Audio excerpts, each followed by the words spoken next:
Votre essai avec April Moto, l'assurance en plus facile. Plus d'infos sur aprilmoto.com. Memories are faded in the sun. I just wanna feel like when we were young, when we didn't need photographs and nostalgia to bring us back home. Bring me back, rewind. Gotta believe you.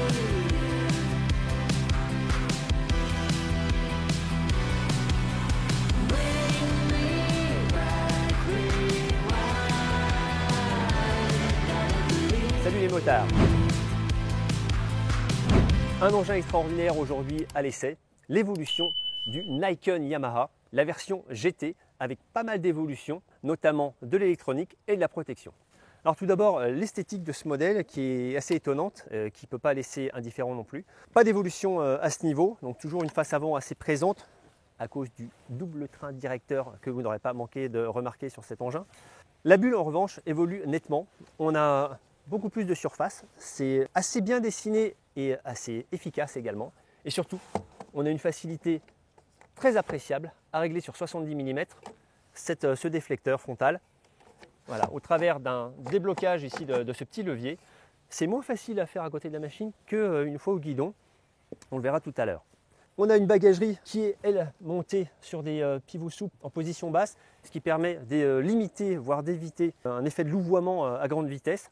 Très efficace. Les deux valises logent un intégral chacune, donc un très bon point à ce niveau. Des masses assez importantes qui reposent sur un châssis en treillis tubulaire acier pour la partie avant et aluminium pour la partie arrière. On a des codes qui ont un peu changé car cet ensemble vient prendre à fonction porteuse le bloc CP3, donc le 3 cylindres Yamaha de dernière génération qui équipe déjà les traceurs neufs et traceurs neufs GT, GT+. Donc 890 cm3, piston forgé, bielle fracturée, double abracam en tête, 12 soupapes, des performances plutôt correctes, 115 chevaux à 10 000 tours, 91 Nm de couple à 7 000 tours, donc des performances un peu moindres que celles de la Tracer et surtout une gestion moteur en électronique et en performance qui est largement différente également. Embrayage anti-dribble et quick shifter de 3e génération équipe cette machine. Une électronique assez réduite finalement sur ce modèle, on aurait presque pu en souhaiter plus. Avec 3 modes moteurs préprogrammés, Sport, Street et Rain. Et puis un mode personnalisable où on va pouvoir choisir le mode de puissance, la façon dont on réagit la poignée des gaz. On va pouvoir donc choisir la réaction de la poignée sur 3 valeurs et le contrôle de traction sur 2 valeurs. On aurait bien aimé éventuellement sur cet engin avoir une centrale inertielle pour le coup, qui aurait peut-être là aussi aidé aux évolutions de cette machine. Ce n'est pas le cas. Également, on n'a pas le radar du système de régulateur adaptatif. On a un régulateur de vitesse intégré sur ce Nikon, mais il n'est pas adaptatif. Et là aussi, c'est un petit peu étonnant, voire regrettable pour un engin GT. Mais Yamaha explique que c'est pour contenir le coût de cet engin, ce qui est assez pertinent. Alors bien sûr, sur ce Nikon, ce qui pose question, c'est ce train avant. Donc double essieu, double tube de fourche également, avec un fourreau de 41 mm à l'avant qui sert à la direction en fait, de l'ensemble, de chaque côté, et 2 fourreaux de 43 mm qui vont servir à l'amortissement. On a donc un système de type Ackermann à 3 parallélogrammes inclinables qui permettent de faire pencher la machine très naturellement. On l'a déjà testé, donc vous savez à quel point c'est performant. À l'arrière, on a un élément qui est réglable également en précharge, manuellement, avec une molette qui est située sur le côté très accessible et en détente. Alors pour conserver la maniabilité à ce double train avant, on a une géométrie assez spécifique avec un angle de colonne, comme vous pouvez voir, très réduit, 20 degrés, une chasse de 74 mm seulement, et puis les jantes sont des 15 pouces, donc tout petit diamètre, évidemment pour conserver de l'agilité. Alors ce qui est agréable sur cette Yamaha Nikon GT, c'est le recul qu'on a sur cette machine. C'est très agréable. On a un grand guidon également sous les gants. La position est très naturelle, légèrement sur l'avant, mais à peine. On a des repose-pieds qui sont plutôt placés en avant. On est vraiment sur du grand tourisme. Donc une nouvelle bulle, voilà, parfaitement réglable, à une seule main. Également, on note une prise USB. Pas besoin de mettre un GPS en plus, puisqu'on a sous les yeux une toute nouvelle dalle TFT de 7 pouces, inaugurée sur le T-Max, qui va être pilotée par un groupe Komodo entièrement nouveau, mais qui était donc déjà aussi présent sur le T-Max, avec un joystick qui permet d'évoluer mais vraiment très facilement dans toute cette électronique et dans tous les paramètres d'affichage. On s'y repère très facilement. On va pouvoir commander notamment les poignées chauffantes et puis également faire défiler toutes les infos. Enfin, l'interface est assez soignée. Voilà, on sent qu'on est dans une machine qui se veut un petit peu supérieure en termes de présentation. Le passager est particulièrement bien reçu également sur cette machine, avec une flexion des jambes à peine marquée, une assise très confortable, épaisse, pas très large, mais globalement un très bon confort. Des poignées très faciles à appréhender également. Elle pourrait être un petit peu plus ronde. Là, on a pas mal d'angles, mais bon, globalement, j'ai fait un tour dessus, c'était assez correct. Donc, un ensemble, encore une fois, j'étais plutôt convaincant. Je vous propose de le retrouver, ces évolutions, directement en route. Prise en main évidente de cette Yamaha Nikon, avec une machine qui se révèle toujours étonnamment agile en ville à très basse vitesse. C'est ce train avant qui peut éventuellement perturber les plus perplexes, mais qui en fait, dès les premiers mètres, fait croire qu'on est au guidon d'une moto tout à fait normale. On a évidemment un petit peu de poids sur l'avant, mais ça sent à peine. C'est très bien géré par une géométrie particulièrement étudiée. On va passer en mode rain. Voilà, c'est instantané, ça c'est bien aussi, c'est électronique. Voilà, je me mets en mode rain pour avoir un moteur beaucoup plus doux. Là, je suis en mode sportif et il y a quelques à-coups. Le moteur est très souple, hein. On peut reprendre en 5e à 40 km/h. On va reprendre un petit peu plus de vitesse. Alors on a parlé d'agilité en ville, et cette agilité, on la retrouve sur les départementales, d'un angle à l'autre. Une machine vraiment impressionnante en termes de facilité à être emmenée. Évidemment pas de vivacité extrême, mais une agilité remarquable et aussi une stabilité à l'identique, ce qui est quand même assez rare et ce qui vient forcément avec ce train avant très particulier. Toujours un bon amortissement avec une machine quand même relativement lourde, 270 kg. Je peux vous dire que là, le 3 cylindres dynamise largement cette surcharge pondérale par rapport à une Tracer. Évidemment, c'est plus sensible, hein, on va pas cacher les choses, mais quelle facilité et quelle sécurité apportée par ce train avant, une aisance très particulière.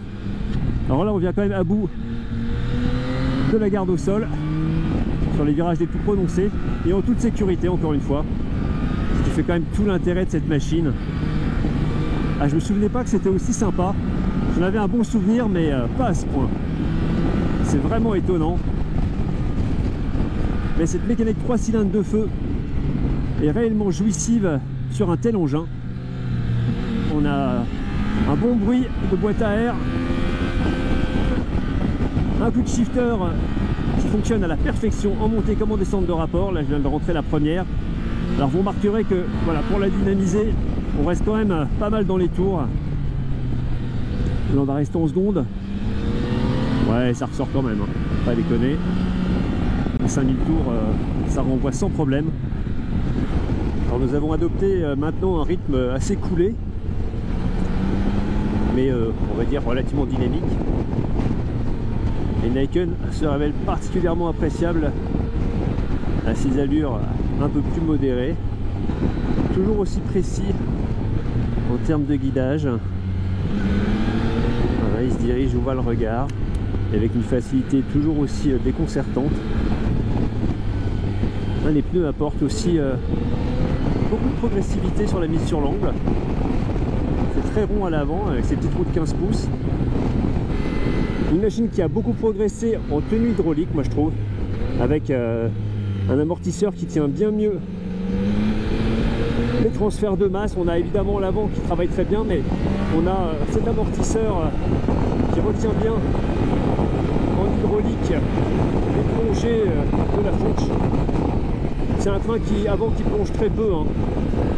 Mais avant il y avait un peu plus de mouvement, on sentait l'arrière un peu dépassé, et là on constate qu'il y a une vraie amélioration à ce niveau là.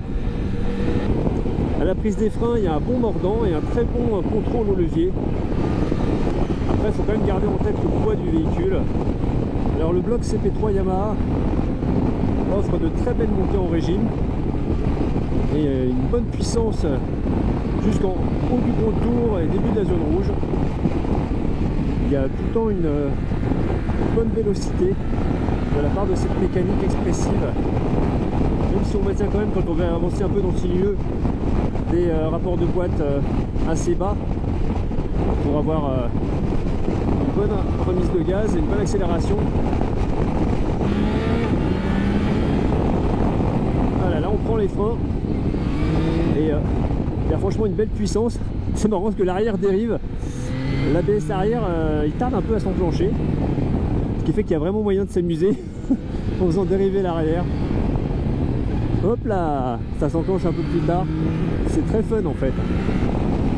Des commodos rétro-éclairés, ça c'est très important de noter, on les voit bien ici, et avec une désormais très bonne protection au flux d'air. Vous voyez là on évolue à presque 140 km/h, il n'y a guère que les coudes qui soient soumis au flux d'air. Le casque est totalement libre de turbulence, c'est hyper agréable. On a quelques légères turbulences sur le bas, sur le bassin on va dire, pour voir un petit peu la stabilité de l'engin qui est bien meilleure qu'avant, c'est vraiment notable. Déjà sur route tout à l'heure je l'avais senti, mais là sur voie rapide c'est encore plus sensible. On a plus une machine qui est aussi trop à droite à gauche, ce qui est même largement plus confortable. On peut lâcher les mains sans avoir à rattraper sans arrêt le cap comme c'était avant. Ce Yamaha Nikon GT est donc une machine performante, confortable. Cependant, on aurait aimé un peu plus de vie moteur. Alors on sait qu'il y a 270 kg à emmener. C'est d'ailleurs une inflation de 3 kg qui justifie par un bloc un petit peu plus important, un cadre remanié également pour contenir ce nouveau bloc. Ça reste des masses conséquentes à emmener en dynamique. Le bloc n'est pas vraiment à la peine, mais je trouve qu'on manque d'agrément à mi-régime. Il faut vraiment dépasser les 7000 tours pour que ça s'affole un petit peu. À 5000, ça devient compliqué si on n'est pas sur des intermédiaires assez bas pour relancer la machine dynamiquement. Alors bien sûr, c'est quand on cherche à avoir une certaine sportivité. Aux allures usuelles, la machine est très convaincante. Le freinage était largement optimisé et c'est sensible. Quand on arrive en virage, c'est largement mieux qu'avant. Vu le poids, on ne peut pas en monter beaucoup plus. On est dit de 298, donc 33 mm de plus. C'est assez important. À l'arrière, par contre, il a été réduit. Et là aussi, c'est bien parce que l'arrière avait tendance pas mal à glisser. Le très bon point sur cette machine, c'est l'évolution de la suspension. Beaucoup de confort et surtout une machine un peu mieux tenue en hydraulique à l'arrière. Donc un ensemble qui se tient mieux en virage et sur les phases de freinage. Un confort vraiment très bon apporté par cette bulle. Enfin, dernier point, pas mal de vibrations quand même, au-delà de 6000 tours, qui envahissent les repose-pieds notamment et un peu la selle. Ça, c'est assez étonnant. Ces vibrations supplémentaires, un petit peu ce manque de facilité à prendre des tours sont peut-être à mettre au débit du vilebrequin dont la masse a été augmentée de 8%. Mais globalement, une machine qui reste toujours suffisamment performante et surtout convaincante en usage GT. Le modèle 2023 est clairement le Nikon qui aurait dû apparaître dès le début, à savoir une vraie GT confortable, protectrice et surtout avec des capacités d'emport importantes. Niveau esthétique, on pourra regretter certaines finitions, notamment pas mal de durites de câbles et de boulons sur ce bloc moteur, et également un levier d'embrayage qui n'est pas réglable en écartement. Là aussi, ça me paraît un peu dommageable, d'autant qu'on est quand même sur une machine tarifée 17 999 €. C'est un prix assez conséquent. À ce niveau-là, on ne devrait pas avoir de reproches à faire sur quelques détails de ce niveau-là. Mais au global, cet engin est quand même de bonne facture, notamment des baies de pièces comme ça sur les plastières de repose-pied arrière, sur tout le train avant évidemment qui est remarquablement fini. Je vous engage réellement à faire l'essai de cette Yamaha Nikon si vous n'avez jamais posé vos bottes sur cet engin. C'est quelque chose d'assez surprenant qui apporte beaucoup de confiance. Voilà, si vous n'osez pas trop prendre d'angle ou vous n'êtes pas forcément toujours à l'aise à moto, ça peut vraiment changer votre approche du véhicule routier. Le Nikon est quand même un engin très valorisant. Voilà ce qu'on peut vous dire sur cet essai Nikon GT. On le développe davantage sur l'essai en ligne sur le repairedemotard.com. Abonnez-vous à la chaîne YouTube et on se dit à très bientôt pour un nouvel essai. Ciao!